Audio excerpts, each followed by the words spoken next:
الحمدللہ رب العالمین والصلاة والسلام علی سید الانبیاء والمرسلین اما بعد فاعوذ باللہ من الشیطان الرجیم بسم اللہ الرحمن الرحیم ان عدۃ الشہور عند اللہ 12 شہرا فی کتاب اللہ قال النبی صلی اللہ علیہ وآلہ وسلم شعبان شہری و رمضان شہر اللہ صدق اللہ مولانا العظیم و صدق رسولہ النبی الکریم۔ ناظرین محترم، اللہ جل جلالہ کے پاک کلام میں سے جو آیت کریمہ تلاوت کرنے کا شرف حاصل کیا ہے، اللہ رب العزت ارشاد فرماتا ہے ان عدۃ الشہور عند اللہ 12 شہرا، کہ بے شک مہینوں کی گنتی اللہ رب العزت کے نزدیک 12 مہینے ہیں اللہ تعالیٰ کی کتاب میں۔ ان 12 مہینوں میں سے شعبان المعظم بھی وہ ماہ مبارک ہے کہ جس کی نسبت اور تعلق اللہ کے پیارے رسول صلی اللہ علیہ وآلہ وسلم نے اپنی طرف منسوب فرمائی۔ اللہ کے رسول صلی اللہ علیہ وآلہ وسلم ارشاد فرماتے ہیں شعبان شہری و رمضان شہر اللہ، کہ شعبان میرا مہینہ ہے اور رمضان اللہ کا مہینہ ہے۔ ماہ شعبان المعظم کی فضیلت اور اہمیت کا اندازہ ہم اس بات سے بخوبی لگا سکتے ہیں کہ اس ماہ مبارک کو خالق کائنات کے پیارے محبوب صلی اللہ علیہ وآلہ وسلم نے اپنی طرف منسوب فرمایا۔ یقیناً جس چیز کی بھی نسبت اللہ کے رسول صلی اللہ علیہ وآلہ وسلم کے ساتھ ہو جاتی ہے، اس چیز کی عظمت اور رفعت بلند و بالا ہو جایا کرتی ہے۔ ماہ شعبان المعظم کی فضیلت و اہمیت کے باب میں بہت ساری روایات منقول ہیں۔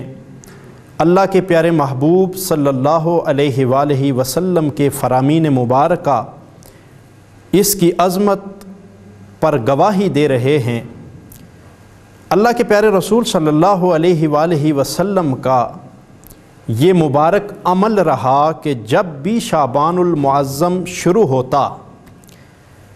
تو رسول اللہ صلی اللہ علیہ وآلہ وسلم باقی مہینوں کی بنسبت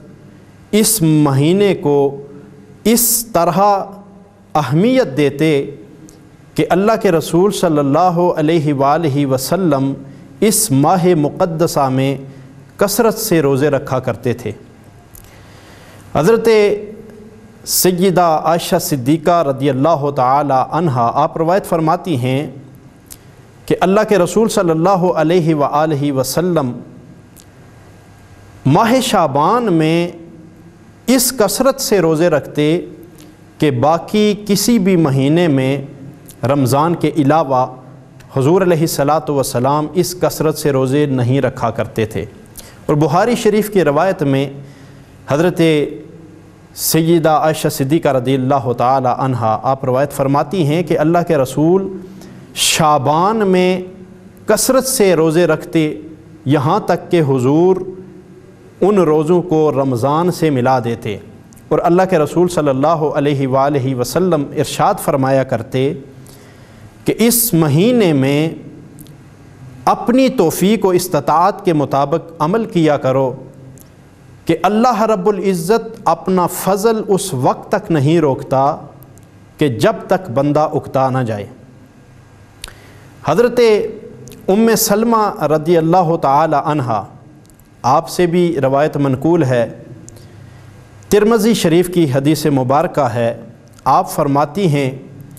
ما رأیت رسول اللہ صلی اللہ علیہ وآلہ وسلم یصوم شہرین متتابعین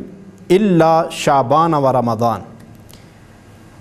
آپ فرماتی ہیں کہ اللہ کے رسول صلی اللہ علیہ وآلہ وسلم میں نے آپ کو کسی بھی مہینے میں اس طرح لگاتار روزے رکھتے ہوئے نہیں دیکھا کہ جس طرح حضور علیہ الصلاۃ والسلام شعبان اور رمضان میں روزے رکھا کرتے تھے۔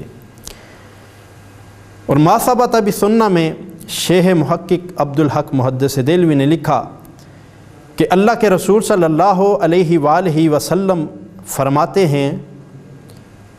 کہ رجب اور رمضان کے درمیان میں ایک ماہ مبارک ہے کہ لوگ اس سے غافل ہیں۔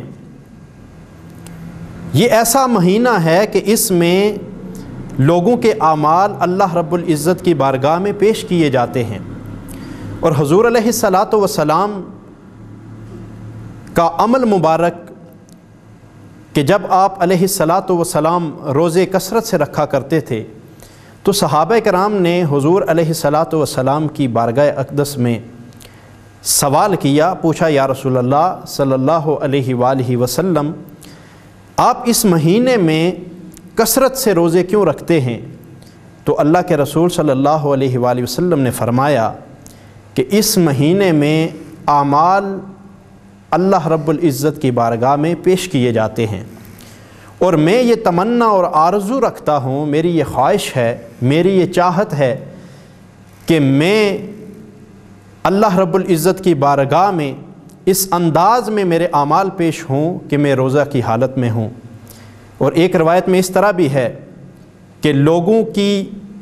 موت کا وقت اس مہینہ میں لکھ دیا جاتا ہے، تو اللہ کے رسول نے فرمایا کہ جب میرا وہ وقت اللہ رب العزت کے سامنے پیش کیا جائے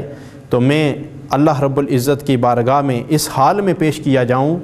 کہ میں روزے کی حالت میں ہوں۔ شعبان المعظم کے بہت سارے فضائل و برکات ہیں۔ حضرت سیدنا انس بن مالک رضی اللہ تعالی عنہ آپ روایت کرتے ہیں کہ اللہ کے رسول صلی اللہ علیہ وآلہ وسلم کے ان فرامین کی روشنی میں خود صحابہ کرام کا یہ عمل رہا کہ جیسے ہی شعبان المعظم کا چاند طلوع ہوتا، یہ مہینہ شروع ہوتا، تو صحابہ کرام رمضان المبارک کی تیاریوں میں لگ جاتے، اور اگر کسی سے کوئی لین دین ہوتا، کاروبار میں کسی سے کوئی لینا دینا ہوتا، تو صحابہ کرام اس لین دین کو تکمیل تک پہنچاتے۔